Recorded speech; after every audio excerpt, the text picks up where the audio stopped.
소선지서 12개의 선지서를 쭉 읽는 중에 미가서를 읽을 차례입니다. 미가는 이사야와 같은 시대의 예언자입니다. 이사야는 궁정에서 왕에게, 귀족들에게 주로 예언했는데 미가는 같은 시대의 서민들에게 예언했던 선지자입니다. 백성들에게 2장 1절에 보면 그 시대상이 잘 나옵니다. 그들이 침상에서 죄를 꾀하며 악을 꾸미고 날이 밝으면 그 손에 힘이 있으므로 그것을 행하는 자는 화 있을진저.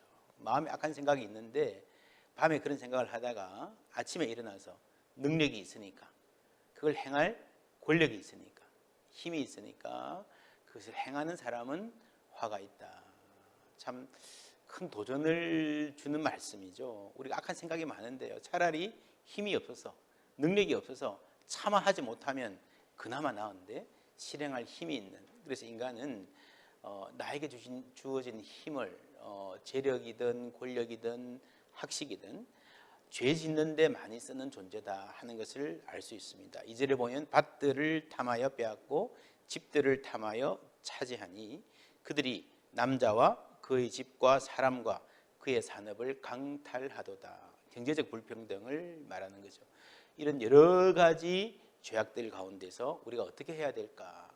6장 6절에 보면요, 예배를 열심히 드리는 게, 제사를 정기적으로 하는 게 답일까? 아니라는 겁니다. 내가 무엇을 가지고 여호와 앞에 나아가며 높으신 하나님께 경배할까? 내가 번제물로 1년 된 송아지를 가지고 그 앞에 나아갈까? 여호와께서 천천의 수량이나 만만의 강물 같은 기름을 기뻐하실까? 라고 말합니다. 아니라는 거죠. 그리고 결론이, 사람아 주께서 선한 것이 무엇임을 내게 보이셨나니 여호와께서 내게 구하시는 것은 오직 정의를 행하며 인자를 사랑하며 겸손하게 내 하나님과 함께 행하는 것이 아니냐. 우리가 구약의 7문장이라는 책에서도 이 구절을, 미가 6장 8절 구절을 선지서 전체를 대표하는 구절로 보았습니다. 하나님은 예배를 중요하게 생각하지만 삶과 떨어진 예배, 순종함이 없는 예배, 사회 정의가 상실된 종교 행위는 기뻐하지 않으신다 하는 분명한 메시지를 주십니다. 그리고 그래서 그럼 우리가 어떻게 해야 되는가? 하나님께 돌아와야 되는데, 정의를 행하고 하나님께 순종해야 되는데, 그럴 때에 7장 맨 마지막에 가면은 죄를 용서해 주신다는 말이 나옵니다. 주와 같은 신이 어디 있으리까? 주께서는 죄악과 그 기업의 남은 자의 허물을 사유하시며 인애를 기뻐하심으로 진노를 오래 품지 아니하시나이다. 다시 우리를 불쌍히 여기셔서 우리의 죄악을 발로 밟으시고 우리의 모든 죄를 깊은 바다에 던지시리이다 하는 아주 인상적인 강력한 죄의 용서의 확신을 말하고 있습니다. 유대인들의 달력을 보면 우리가 음력을 쓰듯이 유대인은 유대력이 있는데 10월 초에 새해가 시작됩니다. 이때 로시 하사나라고 하는 새해 때 유대인들은 율법을 들고 바다로 갑니다. 바다가 주위에 없으면 호수나 강으로 가서 빵 조각을 던지면서 이 말씀을, 하나님께서 우리의 죄악을 깊은 바다에 던지실 것입니다 라는 이 말씀을 함께 낭송합니다. 그만큼 이 미가서는 오늘날까지 이스라엘 백성들 전체의 삶에 아주 중요한, 죄 용서를 구하는 아주 중요한 핵심적인 구절이 되었습니다. 7장 20절 맨 마지막에 보면요, 주께서 옛적에 우리 조상들에게 맹세하신 대로 야곱에게 성실을 베푸시며 신실함을 베푸신단 말이죠. 아브라함에게 인애를 더하시리이다 하는 말로 끝납니다. 우리가 많은 죄를 짓지만, 그래서 심판받고 고생을 하겠지만 종래에는 하나님의 신실함이 나타나실 것이다 라고 하는 소망을 말합니다. 이게 바로 로마서에서 볼 수 있는, 우리는 신실하지 못했지만, 이스라엘은 신실하지 못했지만 하나님은 신실하시다라고 하는 그 구약의 큰 주제를 그대로 보여주는 것입니다. 미가서 전체에서 가장 핵심적인 장은 4장과 5장입니다.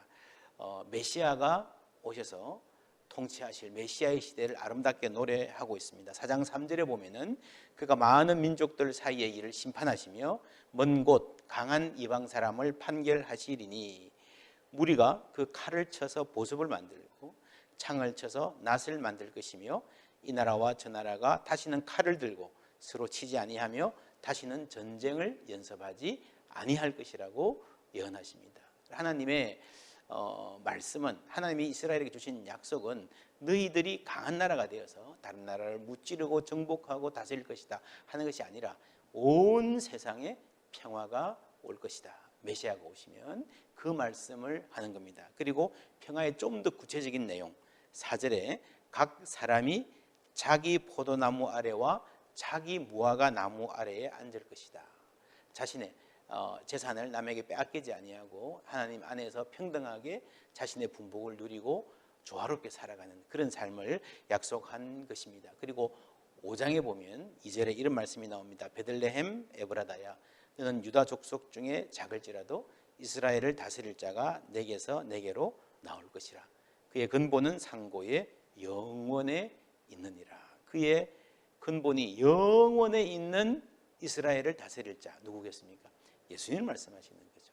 베들레헴 에브라다야, 베들레헴에 태어나신 예수님을 아주 구체적으로 미리 예언하는, 그리고 그분이 어떤 분인지, 그 메시아가 가져올 나라가 어떤 나라인지, 메시아가 변화시킬 그 세상이 어떤 세상인지, 어떤 구원인지를 보여주는 아름다운 예언의 말씀입니다. 이 미가서 읽으시면서 우리가 오늘 어떻게 살아가야 할지, 또 어떤 소망을 가지고 살아야 할지, 예수님을 우리에게 주신 게 얼마나 큰 복인지, 놀라운 복인지 알게 되는 은혜가 있으시기를 바랍니다.